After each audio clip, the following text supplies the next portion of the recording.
नमस्कार, मैं संजय कुमार। आज का जो हमारा टॉपिक है वह बहुत महत्वपूर्ण टॉपिक है। यानी कि जो हम शब्द बोलते हैं या हम जो बोलते हैं वो हमें बड़ा सोच समझ कर बोलना चाहिए, क्योंकि बोले हुए शब्द कभी वापस नहीं आते।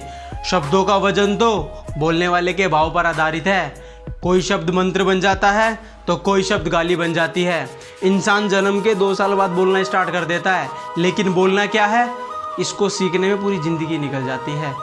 शब्द तो दिल से निकलते हैं, दिमाग से तो मतलब निकलते हैं। एक बेहतरीन इंसान की पहचान उसकी जुबान से होती है, नहीं तो अच्छी बातें तो दीवार पे भी लिखी होती हैं। शब्द में इतनी शक्ति होती है, बोली में हमारी इतनी शक्ति होती है कि कड़वा बोलने वाले का तो शहद भी नहीं बिकता और मीठा बोलने वाले की मिर्च भी बिक जाया करती है। अजीब है ये बात और सत्य है, पर अजीब है ये बात, सुनने में अजीब लगेगी पर सच है। हम अपनों के लिए गोली खा सकते हैं पर उनकी बोली नहीं सह सकते। भगवान ने हमें एक मुंह और 2 कान किस लिए दिए? ताकि हम अपनी बात किसी को एक कह सके तो कम से कम 2 बातें सुन भी सके। शब्द ही होता है इंसान का आईना। उम्र शक्ल का क्या है, वो तो उम्र और हालात के साथ बदलती रहती है। एक कहानी के आधार पर और थोड़ा सा समझाने की कोशिश करता हूँ, थोड़ा समझना। एक व्यक्ति घर से निकला गाड़ी में बैठ के, रास्ते में उसकी किसी से टक्कर हो गई और उसको ये नहीं पता चला कि गलती किसकी थी। उसने उतरा और उसको गाली गलौज करना स्टार्ट कर दिया। जब उसको बाद में रियलाइज़ हुआ कि यार मैंने तो उसको गलत गाली दे दी, कि उसकी तो गलती ही नहीं थी, तो उसको बड़ा पश्चाताप हुआ। जब वो रास्ते में चलता रहा तो बीच में उसे एक साधु संत मिले। उन्होंने सोचा कि इसका उपाय कहीं ना कहीं इनके पास ज़रूर होगा। उन्होंने उनके पास गए और उनसे बोले कि संत जी, मैंने है ना एक व्यक्ति को बड़ा बुरा कह दिया और मुझे बड़ा पश्चाताप हो रहा है। कुछ ऐसा करो कि मेरे जो बोले हुए शब्द है वे वापस आ जाएं। तो संत जी कहते हैं तुम्हें एक काम करना होगा।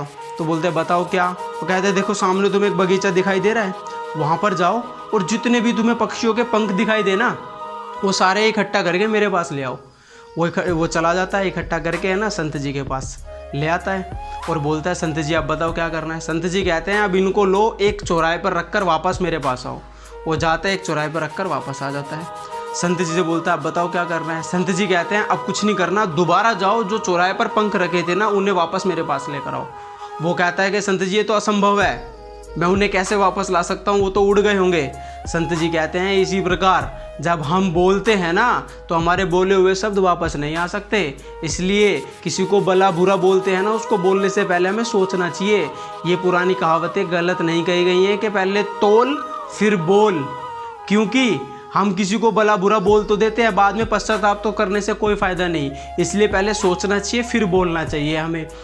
और अगर हमसे कभी गलती से बोला भी जाए तो हम उसको वापस तो नहीं ले सकते, सिर्फ हम क्षमा ही मांग सकते हैं। हम उनसे माफ़ी मांग सकते हैं, वो भी उसी समय पर।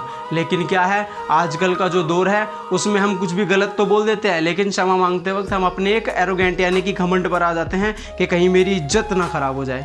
अरे भाई कोई फ़ायदा नहीं है, इस दुनिया में मरने के बाद सिर्फ हमारे बोल ही रह जाते हैं। इसलिए पूरे दिन में ज़्यादा कुछ नहीं कर सकते तो मौन रखने की भी आदत रखो, पूरे दिन में चुप रहने की भी आदत रखो, सुनने की आदत डालो। थोड़ा सुनोगे, थोड़ा कहोगे तो अच्छा रहेगा, और जो भी बोलो बड़ा सोचो फिर बोलो। तो मेरी इस वीडियो को अगर अच्छा लगे तो लाइक करना, कमेंट करना एंड शेयर करना एंड सब्सक्राइब करना।